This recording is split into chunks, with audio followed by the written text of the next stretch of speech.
আহ, আমরা এটা দেখি যে সব ধর্মগ্রন্থেই কিছু না কিছু অবিশ্বাস্য গল্প থাকে। যেমন ধরেন, কোরআনে আছে যে আবাবিল পাখিরা যুদ্ধক্ষেত্রে শত্রুদের উপরে পাথর ফেলছে, আর এইসব গল্প, এই গল্পগুলো বিশ্বাস করা বেশ শক্ত।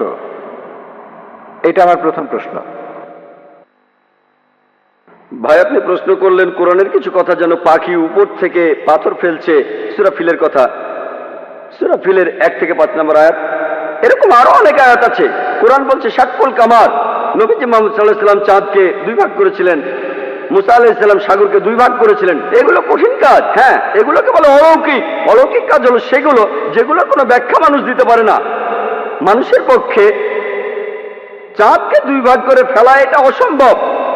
আবার কোনো মানুষ সাগরকে 2 ভাগ করে ফেলবে, তার মধ্যে রাস্তা থাকবে, এটাও অসম্ভব। তাহলে এগুলোকে বলা হয় অলৌকিক। শুধুমাত্র ঈশ্বরই এটা পারেন, আপনি আমি পারবো না।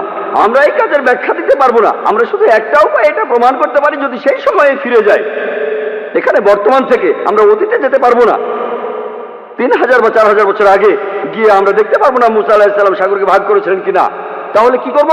এই অলৌকিক গুলো আমরা অতীতে গিয়ে পরীক্ষা করতে পারছি না।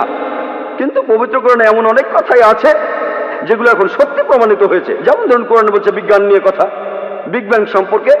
কোরআন বলছে চাঁদের আলো তার নিজস্ব আলো নয়। কোরআন বলছে পৃথিবী বর্তুলাকার। কোরআন বলছে সূর্য প্রদক্ষিণ করে। 1400 বছর আগে মানুষ ভাবতো এগুলো কোন ধরনের কথা? চাঁদের নিজের কোনো আলো নেই, পৃথিবী বর্তুলাকার, এগুলো কি সত্যি? এগুলো বিগ ব্যাং এর কথা? এখন বিজ্ঞান অনেক উন্নত হয়েছে, এখন আমরা জানি সবই সত্যি। তবে অতীতে কি হয়েছে জানার জন্য অতীতে যেতে পারবো না। আমার যুক্তি বলে কোরআনে যে কথাগুলো আছে কিছু পরীক্ষা করা যায়, কিছু পরীক্ষা করা যাবে না।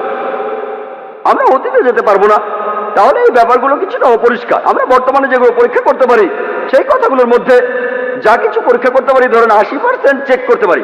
আমার যুক্তি বলে 80% কোরআনে যে কথাগুলো আছে পরীক্ষা করতে পারি, সেগুলো একেবারে 100% সঠিক। যেগুলো আমরা চেক করতে পারি তার মধ্যে 1%ও ভুল নেই। যদি বলেন এমন ঘটনা ঘটেনি, শুধু অতীতে গেলেই সেটা প্রমাণ করতে পারবেন। যদি কোরআন বলে মুসা নবী সমুদ্রকে 2 ভাগ করেছিলেন, এটা ভুল, সেটা প্রমাণ করতে পারবেন না, সঠিকও প্রমাণ করতে পারবেন না। অতীতে যেতে পারবেন না। আমরা 3-4 হাজার বছর আগে ফিরে যেতে পারি না। তাহলে যদি যুক্তি দিয়ে বলতে পারি এই ব্যাপারটা সত্যি হতে পারে, নাও হতে পারে, সত্যি হতে পারে, নাও হতে পারে। পাখিগুলো হয় পাথর ফেলেছিল, না হয় ফেলেনি, ঠিক? আমরা বলতে পারি ব্যাপারটা পরিষ্কার না। যদি পারমাণবিক বোমার কথা বলতেন 1000 বছর আগে, তারা কি বিশ্বাস করতো? বিশ্বাস করতো? তারা বলতো পাগলের প্রলাপ। ঠিক না ভুল?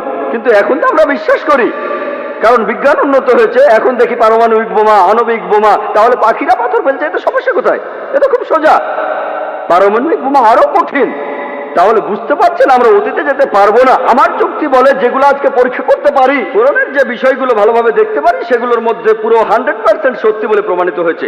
20% আমরা পরীক্ষা করতে পারবো না, কারণ অতীতে যেতে পারবো না, ভবিষ্যতে যেতে পারি না। বেহেশত আর দোজখের অস্তিত্ব বৈজ্ঞানিকভাবে প্রমাণ করতে পারবো না। হয়তো বলবেন যে ভাই জাকির, আপনি একজন ডাক্তার, কিভাবে বেহেশত দোজখ বিশ্বাস করেন? আমি বলি এটা 20% অস্বচ্ছ অংশের কথা। আমার যুক্তি বলে যখন 80% কোরআনে যতখানি আমরা চেক করতে পারি এগুলো 100% সত্যি বলে প্রমাণিত হয়েছে, সেখানে 0.1%ও ভুল নেই। আমার যুক্তি বলে এই 20%ও ইনশাআল্লাহ আল্লাহ চাইলে সেটাও সত্যি প্রমাণিত হবে। হয়তো ভবিষ্যতে বিজ্ঞান উন্নত হবে, 20 বছর 50 বছর পরে আমরা পরকালের জীবন সম্পর্কে জানতে পারবো, আমরা বেহেশত দোজখ সম্পর্কে জানতে পারবো। আমার যুক্তি বলে এটা যুক্তিপূর্ণ বিশ্বাস যে কোরআনের 0.00001%ও ভুল প্রমাণিত হয়নি। 80% একেবারে পুরোটাই সত্যি। তাই আমার যুক্তি বলে যে ইনশাআল্লাহ বাকি 20% যেটা চেক করা যাচ্ছে না, অতীতে ফিরে গিয়ে বা ভবিষ্যতে গিয়ে ইনশাআল্লাহ সেগুলো সত্যি হবে। আশা করি উত্তরটা পেয়েছেন।